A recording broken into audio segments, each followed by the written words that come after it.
بسم اللہ الرحمن الرحیم نحمدہ و نصلی علی رسولہ الکریم۔ آپ کے مسائل اور ان کا حل، حضرت مولانا محمد یوسف لدھیانوی شہید رحمۃ اللہ علیہ کی کتابیں۔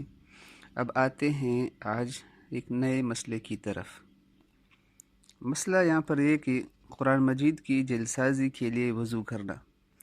ایک صاحب کا سوال ہے، کہتے ہیں کہ میں بنیادی طور پر جلساز ہوں۔ میری دکان پر ہر قسم کی اسٹیشنری وغیرہ کی جلسازی ہوتی ہے، جس میں سر فہرست قرآن کریم کی جلسازی ہے۔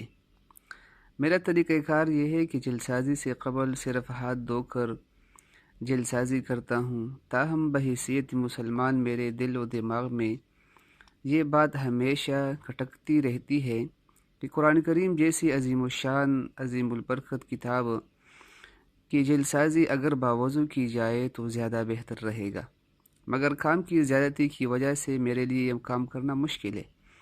تو اس موقع پر یہ سوچتا ہوں کہ جہاں قرآن کریم کی کتابت، طباعت اور دیگر مراحل طے پاتے ہیں تو کیا سارے افراد باوضو ہو کر اس کام کو پایہ تکمیل تک پہنچاتے ہیں؟ اس سلسلے میں کئی لوگوں سے مشورہ کیا تو انہوں نے کہا، میاں صاحب آپ صرف نماز پڑھا کریں، یہ کوئی اہم مسئلہ نہیں ہے اور نہ ہی کوئی فرض ہے، براہ کرم میری الجھن دور فرمائیں۔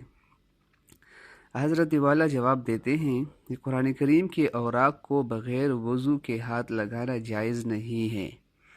آپ کئی لوگوں سے مشورہ نہ کریں، قرآن کریم کی جلسازی کے لیے وضو کا اہتمام کریں۔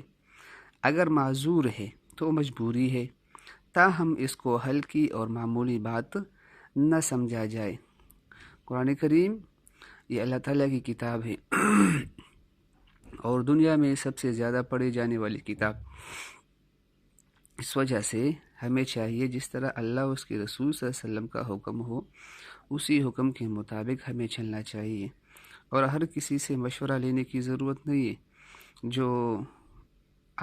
جو عالم ہو، مفتی ہو، اسی سے مشورہ کیا کریں جس مسئلے کے بارے میں پوچھنا ہو، کیونکہ ہمارے ملک میں ہر کوئی ڈاکٹر بھی ہے، حکیم بھی ہے اور مولانا بھی ہے۔